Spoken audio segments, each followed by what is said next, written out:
तो हेलो प्यारे साथियों, नमस्कार। स्वागत है आप सभी लोगों का अपना प्यारा सा परिवार मैट्रिक बोर्ड बाल्स में। तो मैं उम्मीद करता हूं कि आप सभी लोग मस्त होंगे, स्वस्थ होंगे और मन लगाकर पढ़ाई कर रहे होंगे।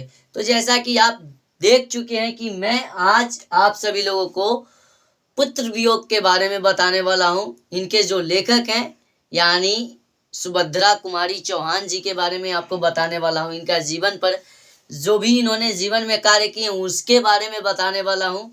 और इसके पाठ का भी मैं खल्लास करने वाला हूँ। ठीक है, तो सेशन स्टार्ट करने से पहले मैं आप सभी लोगों से अनुरोध करना चाहता हूँ कि आप सभी लोग प्यारा प्यारा सा लाइक, शेयर और कमेंट कर दीजिएगा, ताकि हमें पता लग जाए कि इस क्लास को कितने लोगों ने अटेंड किया।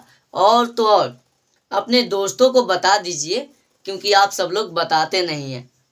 थोड़ा शेयर भी कर दीजिए, थोड़ा सा, ज़्यादा नहीं। ओके, तो आप सभी लोग समझ गए होंगे। तो चलिए, मैं आज आप सभी लोगों को बताने वाला हूँ पुत्र वियोग के बारे में। पुत्र वियोग कहने का मतलब सुभद्रा कुमारी चौहान जी जो इनके लेखक हैं, उसी के बारे में मैं आप सभी लोगों को बताने वाला हूँ। तो चलिए, मैं अभी लेखक परिचय स्टार्ट करता हूं। ठीक है, लेखक परिचय मैं बताने वाला हूं। देखिए, पुत्र वियोग यानी पुत्र वियोग के लेखक कौन है? सुभद्रा कुमारी चौहान। देखिएगा, बहुत खतरनाक चैप्टर है। इसको मैं इस तरीके से आपको पढ़ाऊंगा ना, डायरेक्ट माइंड में सेट ना होगा तो आप कमेंट में जो बोलना है बोल कर जाइएगा। ठीक है, इस चैप्टर को मैं इतने एकदम आसान भाषा में पढ़ाऊंगा। इनका लेखक सुभद्रा कुमारी चौहान। जन्म 16 अगस्त 1904 में हुआ था। यानी सुभद्रा कुमारी चौहान जी का जन्म 16 अगस्त 1904 में हुआ था। इनका निधन जो है 15 फरवरी 1948 में हुआ था। और कब हुआ था? जब ये कार से कहीं ट्रेवल कर रहे थे, यानी कार से कहीं जा रहे थे, तो इनको कार दुर्घटना में अचानक से क्या हो गई? मौत हो गई। इसके बाद इनका जन्म स्थान निहालपुर, इलाहाबाद, उत्तर प्रदेश। यानी सुभद्रा कुमारी चौहान का जन्म कहाँ हुआ था? इलाहाबाद में हुआ था, यानी उत्तर प्रदेश में हुआ था। कौन से गांव में? निहालपुर गांव में। इनके माता का नाम धीराज कुमार, यानी इनके माता जी का नाम, माता श्री का नाम धीराज कुमार, पिता का नाम ठाकुर रामनाथ सिंह। इन्होंने शिक्षा को सर्वप्रथम यानी प्रारंभिक शिक्षा को इन्होंने क्रॉसथवेट गर्ल्स स्कूल में ग्रहण किए। उसके बाद थियोसोफिकल स्कूल वाराणसी में ये 9th तक स्टडी किए, यानी पढ़ाई किए। उसके बाद इन्होंने क्या किए? शिक्षा को छोड़कर असहयोग आंदोलन में भाग लिए, यानी असहयोग आंदोलन में कूद पड़ी। उसके बाद इनके पति का नाम ठाकुर लक्ष्मण सिंह चौहान था, जिन्होंने प्रसिद्ध पत्रकार, स्वतंत्रता सेनानी व कांग्रेसी नेता थे। कांग्रेसी नेता कहने का मतलब, हमारे देश जब गुलाम था तो उस समय एक पार्टी का गठन हुआ था, कांग्रेस का। ठीक है, और वही कांग्रेस में ये नेता थे, तो इन्हें कांग्रेसी नेता कहा गया। यानी इन्होंने, यानी लक्ष्मण जी, यानी सुभद्रा कुमारी चौहान के पति लक्ष्मण सिंह चौहान पत्रकार, स्वतंत्रता सेनानी और कांग्रेसी नेता भी थे। उसके बाद इनका प्रधान कर्म क्षेत्र जो है समाज सेवा, त्रिधारा, राजनीति, अनेक बार कारावास, ये सब इनका क्या है? कर्म क्षेत्र है। कृतियां इनके मुकुल, त्रिधारा, बिखरे मोती, सभा का खेल। इसको मैं ट्रिक के साथ आपको बताऊं। देखिए, एमटीबीएस कहने का मतलब, एम से क्या है? मुकुल, टी से त्रिधारा, एम से क्या होगा? मुकुल, टी से त्रिधारा, बी से क्या है? बिखरे मोती। उसके बाद एस से क्या है? सभा के खेल। ये इनके रचना का क्या हो गया? ट्रिक, एमटीबीएस, यानी इनके एमटीबीएस से हम याद रख सकते हैं। उसके बाद इनका अभिरुचि जो था काव्य रचना एवं साहित्य, यानी काव्य को रचना करने में और साहित्य को रचना करने में इनको रुचि लगता था। उनके बाद इन्हें पुरस्कार मुकुल पर, यानी ये जो है एम वाला मुकुल वाले पे इनको 1930 में शेक्सपियर पुरस्कार यानी शेक्सपियर सम्मान इनको मिला। कब? 1930 में। तो ये था इनके जीवन के बारे में। अब मैं आपको ले चलता हूँ पाठ की ओर। आप सब लोग ध्यान से सुनिएगा कि पाठ में कवि क्या कहते हैं।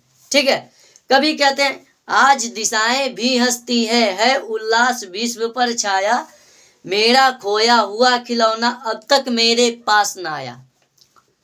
फिर से सुनिएगा क्या बोलते हैं। आज दिशाएं भी हंसती है उल्लास विश्व पर छाया, मेरा खोया हुआ खिलौना अब तक मेरे पास ना आया। इसका कहने का मतलब आज जो दिशाएं हैं एकदम हंसती हैं, उल्लासित है, लेकिन मेरा जो खिलौना खो गया है, यानी ये पुत्र को किससे संबोधित करते हैं? खिलौना से, जो अब तक इनके पास क्या हुआ? पास नहीं आया था। उसके बाद आगे लिखते हैं, शीत न लग जाए इस भय से, नहीं गोद से जिसे उतारा, छोड़ काम दौड़ कर आई, माँ कहकर जिस समय पुकारा। सुनिएगा ध्यान से क्या बोलते हैं। शीत न लग जाए इस भय से, नहीं गोद से जिसे उतारा, छोड़ काम दौड़ कर आई, माँ कहकर जिस समय पुकारा। माँ का ममता बहुत घातक होता है, यानी घातक, आघात प्रीत एक बच्चा से लग जाता है। ये इस शब्द में देखिए कि कितना भाव छुपाए हुए हैं। शीत न लग जाए इस भय से, यानी उस बच्चे को शीत न लग जाए इस भय से हमने क्या किया? कभी गोद से उसको नहीं उतारा, और छोड़ काम कर, यानी कोई काम भी करती थी माँ तो वो सब छोड़कर दौड़ कर आती थी जब माँ कहकर वो बालक पुकारता था। समझ गए? थपकी दे दे जिसे सुलाया, जिसके लिए लोरियां गाई, जिसके मुख पर जला मलिनता, देख आंख में रात बिताए। कहने का मतलब सोना, उसे सुताने के लिए थपकी दे देकर, बच्चा को पता है ना, सो जाओ सो जाओ सो जाओ, उसके बाद लोरिया अल्लाह ओ, ये सब होता है ना देहाती में, आई निनिया आई, बाबू के सुताई, ये सब क्या है? लोरी है। समझ गया ना? तो क्या बताया जाए? थपकी दे दे जिसे सुलाया, जिसके लिए लोरियां गाई, जिसके सुख पर जरा मलिन, जिसके मुख पर जरा मलिनता, देख आंख में रात बिताई। यानी थपकी देकर जिसे सुलाया, उसके बाद जिसे गाकर लोरिया सुनाई, और उसका मुख पर जरा भी मलिनता या मायूसी देखकर ना, ये एक रात में, एक आंख में पूरी रात को क्या कर देती थी? बिता देती थी, यानी जाग कर रहती थी। उसके बाद जिसके लिए भूल अपनापन, पत्थर को भी देव बनाया, कहीं नारियल दूध बतासे, कहीं चढ़ाकर शीश नवाया। यानी इस, सुनिएगा ध्यान से, सच में अंत में आपको ऐसा फीलिंग होगा ना कि क्या लाइन लिखी है। जिसके लिए भूल अपनापन, यानी मैं कभी क्या हुआ? कभी खुद को भूल जाता है, यानी एक माँ अपने बच्चे को लिए खुद को भूल जाता है कि मैं क्या हूँ। पत्थर को भी देव बनाया, यानी पत्थर को वो देव बनाई, कहीं नारियल दूध बतासे, और उस पत्थर पे दूध बतासे नारियल कहीं चढ़ाकर शीश नवाया, यानी कहीं चढ़ाकर उसे भगवान की तरह शीश नवाया। फिर भी कोई ना कुछ कर सका, छीन ही गया मेरा खिलौना। यानी खिलौना किससे संबोधित करते हैं? बच्चे से, अपने बेटे से, अपने पुत्र से, कि फिर भी कोई कुछ न कर सका, छीन ही गया खिलौना मेरा, मैं असहाय विवश बैठी ही रह उठ गया छौना मेरा। छौना यानी मरे हुए बच्चे को छौना कहते हैं। तो फिर भी इतना काम करने के बाद, यानी इतना करने के बाद भी इनका जो खिलौना है छीन गया, और ये चुपचाप क्या हो गई? विवश बैठी थी। आगे क्या लिखती है कवि देखिएगा। तड़प रहे हैं विकल प्राण ये, मुझको पल भर शांति नहीं, वो खोया धन पा न सकूंगी, इसमें कोई भ्रांति नहीं। यानी ये प्राण जो है मेरा विकल रहा है, ये प्राण विकल रहा है, और क्षण भर यानी पल भर भी मेरे मन को शांति नहीं है, और पा भी नहीं सकूंगी। यानी लेखक जानती भी है कि वो खिलौना मिल भी नहीं सकता है, इसमें कोई भ्रांति नहीं। फिर भी रोता ही रहता है, नहीं मानता है मन मेरा, बड़ा जटिल नीरस लगता सुना सुना जीवन मेरा। यानी फिर भी क्या होता है? इनका मन जो है नहीं मानता है, इनका मन जो है मानता ही नहीं है, और इनका जीवन क्या लगने लगता है, सुना सुना। आगे क्या लिखते हैं, यह लगता है एक बार यदि पल भर को उसको पा जाती, जिसे लगा प्यार से सर सहला सहला उसको समझाती। यदि एक बार भी इनको यह लगता है, एहसास होता है कि वो पुत्र यानी वो बालक मुझे एक बार भी मिल जाता ना, तो मैं उसे जी से लगा लेता और सहला सहला कर उसको समझाते कि लल्ला मेरे को छोड़कर मत जा, लल्ला तुम ये काम मत कर। यानी ये अपने भाव से व्यक्त कर रहे। आगे क्या बोलते हैं, ध्यान से सुनिएगा। मेरे भैया मेरे बेटे अब माँ को यूं छोड़ न जाना, बड़ा कठिन है बेटा खोकर माँ को अपना मन समझाना।